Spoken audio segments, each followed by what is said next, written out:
Miss Transformers 96 here with another review. This time we have a Transformers 1 Deluxe Jazz. So here you go. So of course this figure is pretty old, came out in 2007 if I'm not mistaken, and this figure, although it is old, I just got actually. I didn't start collecting Autobots until a year after Revenge of the Fallen came out, and so when I started collecting them, I went back and bought a bunch of Revenge of the Fallen Autobots that I didn't have once I decided to collect Autobots, and yeah, so I pretty much caught up on all the Autobots, and of course with Dark of the Moon, I bought almost every Autobot that came out.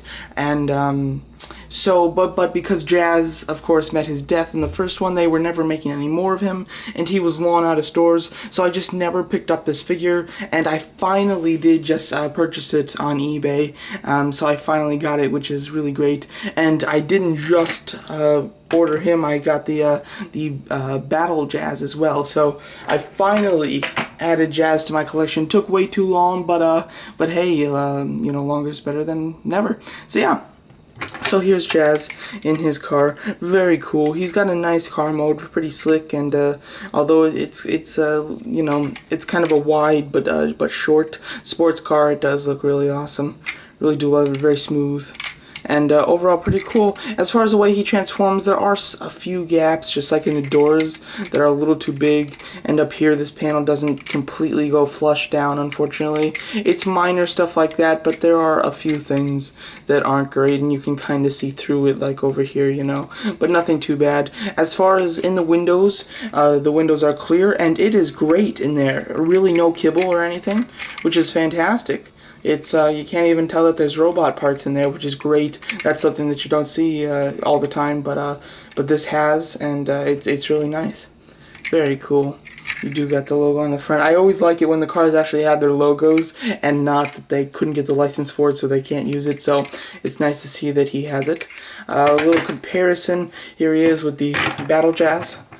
Overall pretty neat. This one's a darker gray while this one's a lighter one. This one looks a little newer, and for being like a battle damage version, it's not great, but hey, at least there's some different paint to make it a little different, which is nice. Of course the windows tinted are very different. You've got one as a dark blue and then one as a lighter blue, and yeah, other than that, they're actually they're exactly the same, other than a slight difference in the gray color and the difference in the blue in the windows. And just for some other comparisons, here he is with a couple of Dark of the Moon figures, and as you can see, he doesn't fit well with them because, of course, over the years, the robots have gotten smaller as far as the toys have. So now he is way out of scale with them, I think. It doesn't look right at all. So, unfortunately, he does not look good with Dark of the Moon stuff, but with another Transformers 1 toy, he's in pretty good scale. I think that he is still pretty big, but hey, he looks a lot better with a Transformers 1 toy than a Dark of the Moon. So yeah. Alright, one last thing to show you before I go into transformation. He does come with this weapon. It's a gun, and it can fold out. I really love this. You know, some people call this a sword. I don't see the sword at all. This looks like a very large kind of rifle, sniper kind of looking thing. I absolutely love this weapon. Some people don't, but I love it. I think it looks so cool, and it's not like huge or anything that's like out of scale, so it looks good. And it can just clip right onto the spoiler there.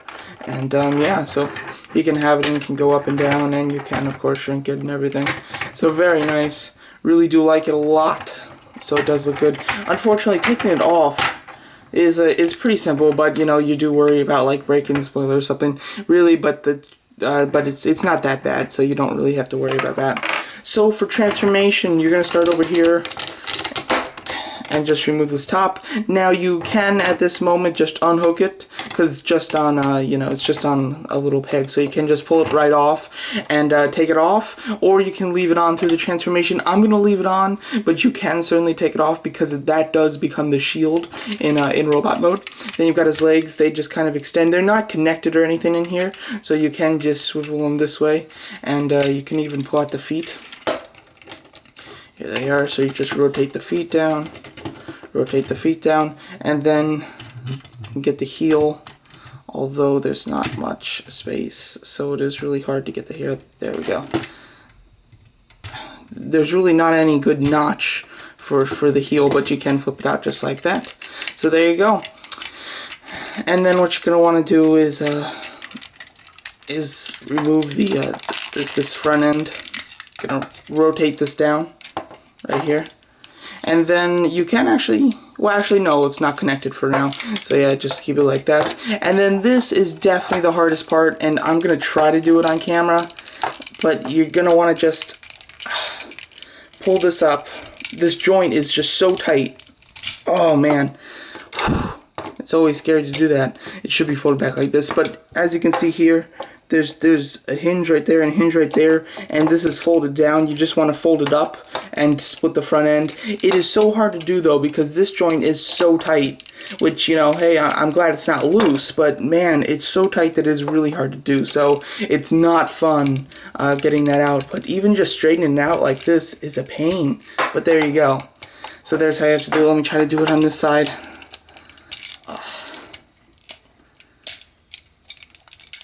There we go. So you of course you can do it and everything. It's just it's not fun to do. The hand keeps flipping out when I do it, but yeah. So there you go. So here's the arms up, and then what you're gonna want to do is you can plug this in, the waist to the crotch piece. So there you go. Now it's plugged in. Let me just move it up a bit.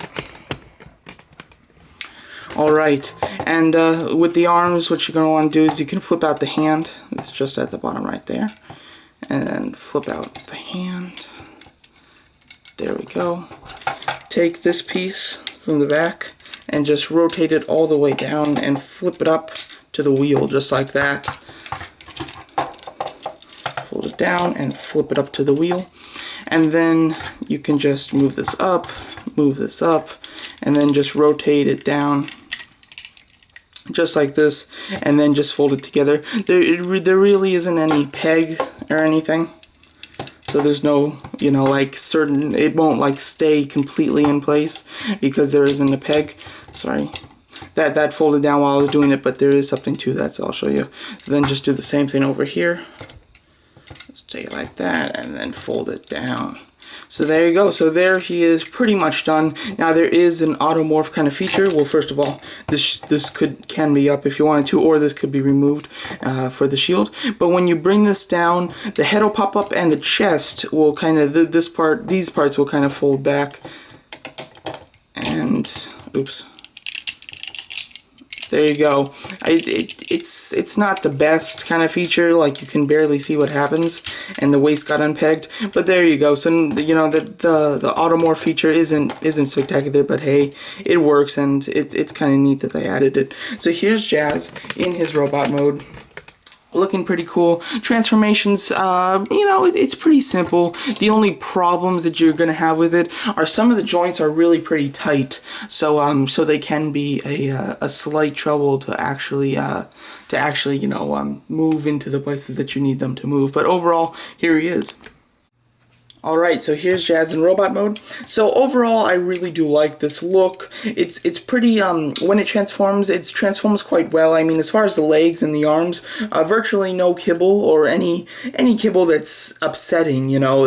There's nothing bad. Of course, you got like the door here, but it looks fine. It really fits in well, and I see no problem with it. The only thing is you got this small backpack. You can remove this piece and make the backpack even smaller if you'd so wish to, but you do just have this small backpack, which isn't a huge problem. I mean, it compacts fairly well and isn't very obtrusive, and from the front certainly isn't a problem whatsoever. So overall, it is quite nice. He does have an Autobot symbol. It is just right on his crotch, which is kind of funny, but hey, there you go. And overall, really cool. Like the face, great light piping. It's got a nice space in the back for plenty of light to get in, and then he's just got pretty much just a big visor, so you get a lot of light through it, which is cool and does look nice. And the front end is cool. They could have easily just kept it all in one piece, but they did have the function where when you fold it in the back, these two pieces popped in to make it look like it's got some depth and to make it look like something actually happened with this front end, when they certainly didn't need to. So I do definitely like that. The only thing is the head, I wish that it would come up a bit more like this, but it is like on a kind of like a spring, so it just pops down if you let go. But I wish it stood up like this, but it doesn't. Nothing too horrible, but it is slightly disappointing. disappointing. I love the copper. I don't know, you got some copper in the legs. I think it looks good. It makes it look very movie-ish, in my opinion. It really separates it from, you know, like a cartoon or something. I don't know why, I think it looks very cool. And the legs, they're quite bulky, which is nice. I like the bulky legs with you know, semi-bulky arms to fit the legs. Overall, extremely cool. These little tiny little hands, I just don't like, and I don't like how the panels fold in to make the arms. I don't think anybody likes that. But what are you gonna do? It's nothing too horrible, nothing too much to complain about, and it does work with his whole gimmick with his weapon. Of course, you got the weapon here, and you can extend it, and then you flip it out, fold in the hand, and then there's a little hole in the arm where you can just peg that in. And then there you go, and then he's got a weapon. I think that actually looks really cool, and I love the way it looks. It doesn't look like there's something that was put on to him. It looks like that was like part of his robot mode that transforms, so it's a very natural look, and definitely a nice one at that. Really do like it. What I actually do is, I give this weapon to the battle damage version, just because I think that it looks cool with the one that's got the battle damage to have the weapon and everything, and then have this one all clean and not have a weapon and stuff. Overall, very cool. Little comparison. I'll talk more about the differences, but here he is with the battle damage version. Of course, he is a bit darker, while this one's shinier and lighter. Overall, I think this one's a little bit more movie accurate, but it is nice that they changed the color in between the two to make this one more of a different type of figure to get you to buy it. So overall, I really do like that. But both Jazzes look awesome together. They've got a very bulky, but at the same time small look that doesn't look strange. It looks natural, and it looks good, and it looks very movie accurate. Overall, both of them are great figures, and definitely highly recommended if you don't already have it. If you're like me and didn't get it but always kind of wanted it, definitely don't hesitate anymore. Go ahead and pick it up, because it's a really nice figure and extremely well done. I really do like it.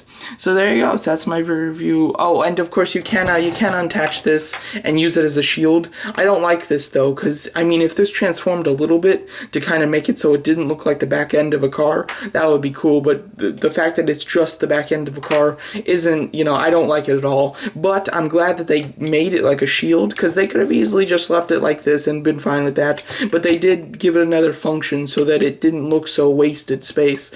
So that's pretty nice. But I do like the bumper in the back, how it kind of goes in the back of yeah, it goes behind his head to make him look a little bit more bulky. I think that looks kind of cool. So yeah, so there you go. So now that's my review of the Transformers 1 regular Jazz. So there you go. Thank you for watching.